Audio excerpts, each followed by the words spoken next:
De jeunes amies sages-femmes me témoignent voir de plus en plus de prolapsus chez des personnes jeunes. Et peut-être que je vais te choquer dans cet épisode, mais je me demande si ce n'est pas une conséquence de la pilule. Toutes ces années, presque 40 ans où j'ai exercé mon métier de sage-femme, j'ai à de multiples reprises posé la question: depuis quand tu prends la pilule? Est-ce que tu prends la pilule? En remarquant un manque d'énergie, un manque de vitalité dans le périnée. Les réponses m'ont ébahi, donc cet épisode est basé vraiment sur mon expérience de terrain et tu peux l'écouter si ma vision de la catastrophe qu'est la pilule à long terme t'intéresse, selon mon point de vue. Pourquoi elle aurait une influence sur notre musculature périnéale? Et je vais te raconter l'histoire d'une jeune malgache qui, il y a des années, m'a expliqué comment la, entre guillemets, sorcière de son village lui avait appris la contraception naturelle dès ses premières règles, dès sa puberté. Ce podcast Voyage en Périnée, enregistré au gré du vent et de la nature, est une épopée pour questionner nos blocages existentiels. Je suis Anne Douchet-Morin, ancienne sage-femme, aujourd'hui entrepreneuse, nomade et navigatrice. Je te raconte ces histoires vraies de naissance et de voyage, ces histoires qui nous enseignent à nous ancrer dans notre meilleure vie. Si ça te plaît, like, partage et laisse-moi tes commentaires. C'est un petit peu de circonstance. Je suis encore sur un chantier à Preveza en Grèce, à terminer des travaux sur mon bateau avant de repartir pour rejoindre l'Atlantique. J'ai toute la Méditerranée à traverser, donc est-ce que l'Atlantique ce sera pour cette année ou l'année prochaine?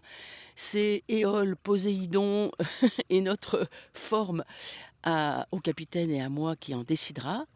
Mais ce qui est de circonstance, c'est que c'est un endroit comme beaucoup de chantiers navals dans le monde, qui est pollué par les produits qu'on met sur les coques, et puis pollué aussi par le tourisme, des boîtes de conserve sur les plages, des bouteilles de plastique, etc. Malheureusement. Et en fait, ça me fait penser à cette pollution moderne, certaines qui se voient et d'autres comme la pilule, qui ne se voient pas.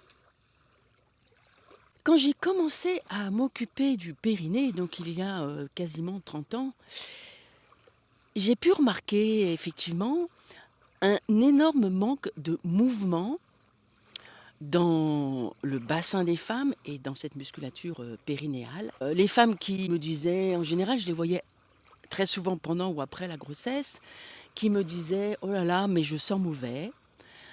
Alors ça m'interpellait, qui me disaient: «Oh là là, mais j'ai des pertes». Ça m'interpellait parce que pour moi, ce que je voyais, ce que je sentais, ce qu'elle me disait, c'était juste le corps naturel des femmes. Et du coup, j'ai eu l'idée de me dire: «Tiens, mais au fait, qu'en est-il de la pilule?»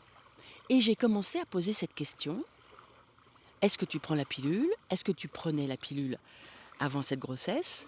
Depuis quand tu prends la pilule?» Et j'ai eu des réponses qui m'ont ébahie. La première réponse qui m'a le plus estomaquée, c'est: «Oh ben mon médecin m'a donné la pilule avant mes règles, avant mes premières règles, parce que je commençais à avoir des boutons d'acné».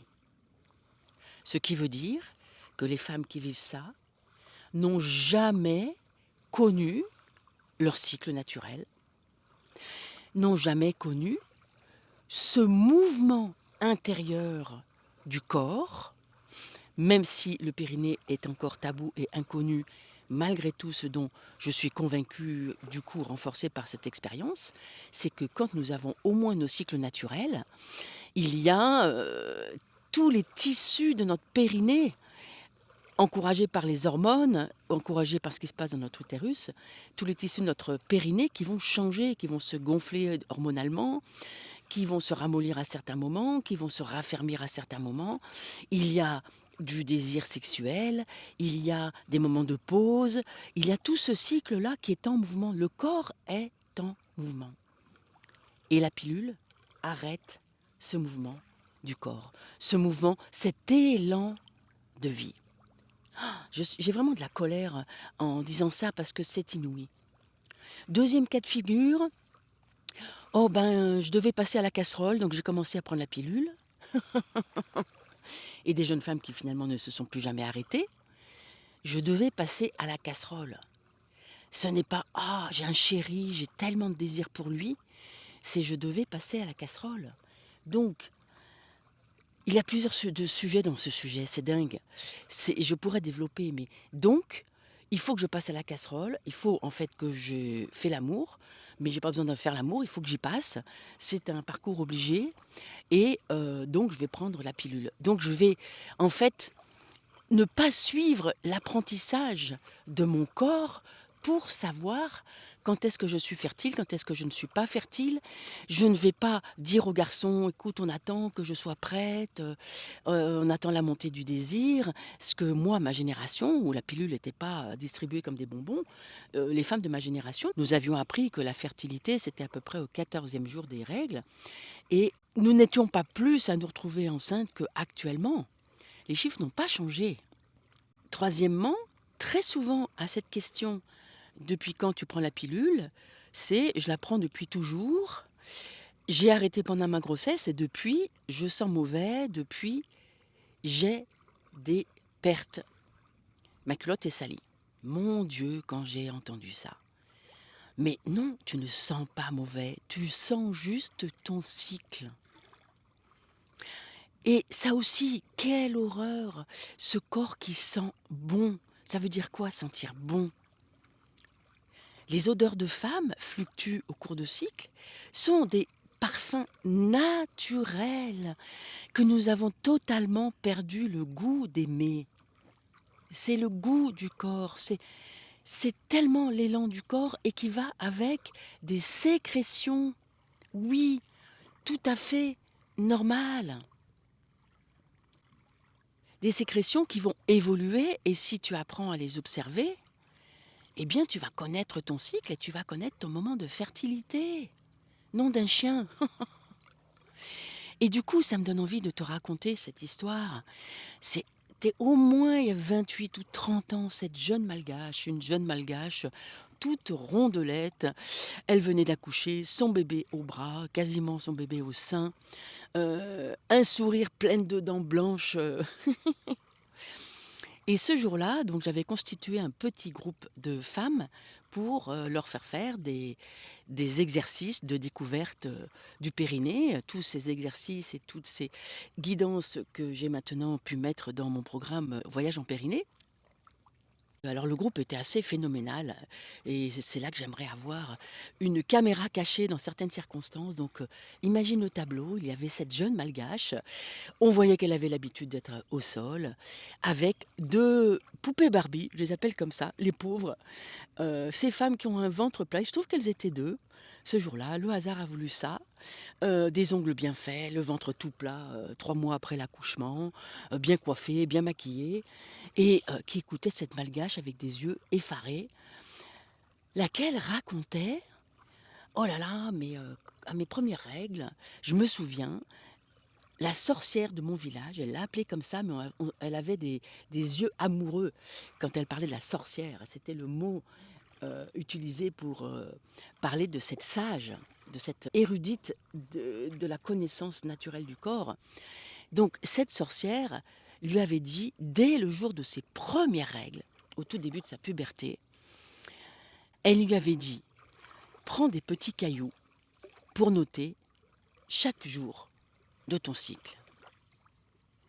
Donc cette jeune malgache continue en racontant les yeux pétillants que, ben, depuis, ces cailloux étaient sur sa table de nuit et que son mari savait très bien où elle en était pour ne pas avoir d'enfant, pour être responsable lui aussi de la fertilité du couple.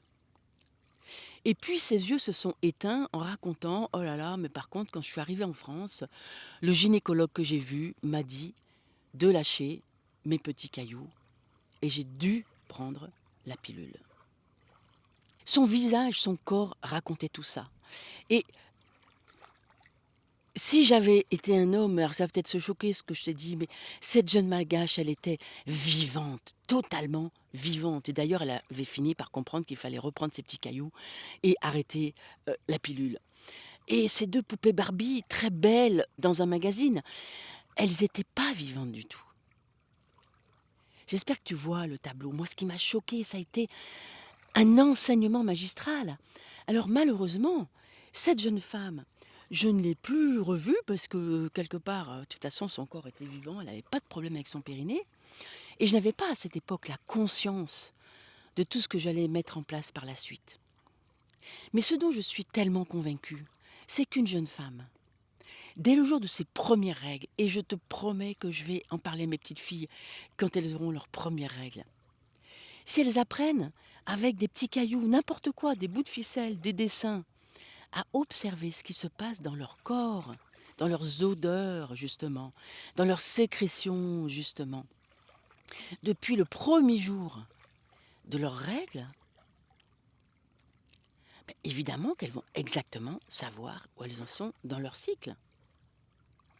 Depuis leur premier jour de leur première règle, elles observent leur corps, elles observent leurs odeurs corporelles, la transpiration, elles observent leurs humeurs, elles observent si le visage est chiffonné ou pas chiffonné, elles observent si elles ont du désir, pas du désir, si elles ont des sécrétions dans leur culotte ou pas de sécrétions.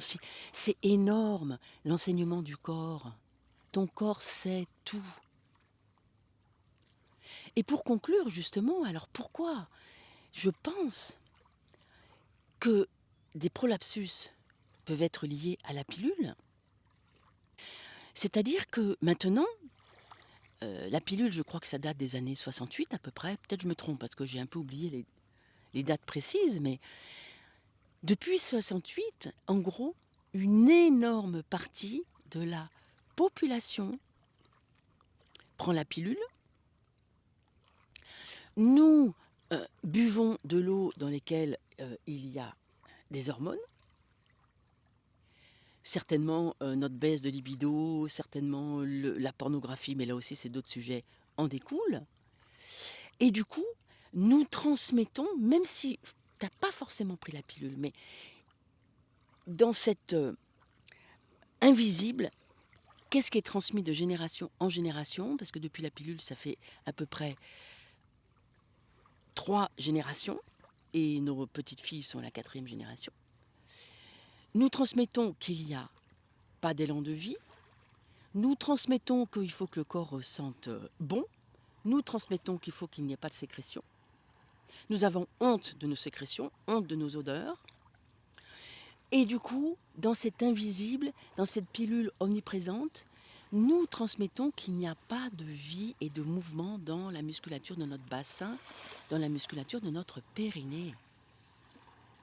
Et certaines femmes sont tellement enseignées qu'il faut que ce corps soit impeccable, un petit peu comme ces femmes poupées Barbie, excusez-moi, hein, mais quel dommage d'en arriver là, par rapport à un corps vivant, riant, rondelet, souriant, odorant.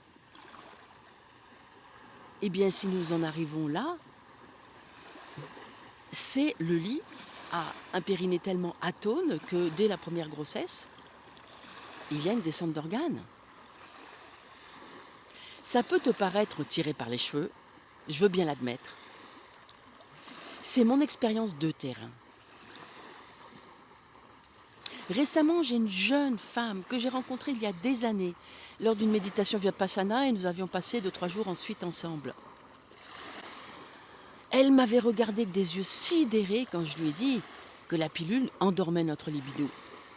Cette jeune femme, suite à ça, a arrêté sa pilule et sa vie a complètement été transformée. Elle est passée de endormie à vivante. Elle m'en a témoigné. Au point que 8 ans après, il y a quelques jours, elle m'a laissé un petit message. Je ne savais plus qui c'était. Il a fallu que je recherche un petit peu.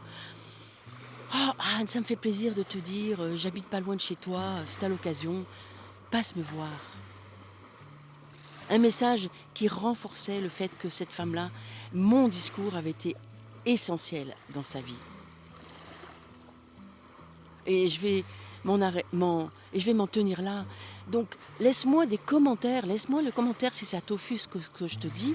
Si tu t'y retrouves quelque part, si tu sens qu'il y a une vérité, et puis si tu veux aller plus loin, bien entendu, le programme Voyage en Périnée, qui sont des 10 minutes de séance de conscience du périnée, 21 séances, ou bien la danse du périnée, qui est différent des séances de moins de 2 minutes, beaucoup plus ludique, 40 séances de moins de 10 minutes qui peuvent vraiment t'apprendre à te mettre en conscience avec cette musculature phénoménale. Et je te dis à bientôt.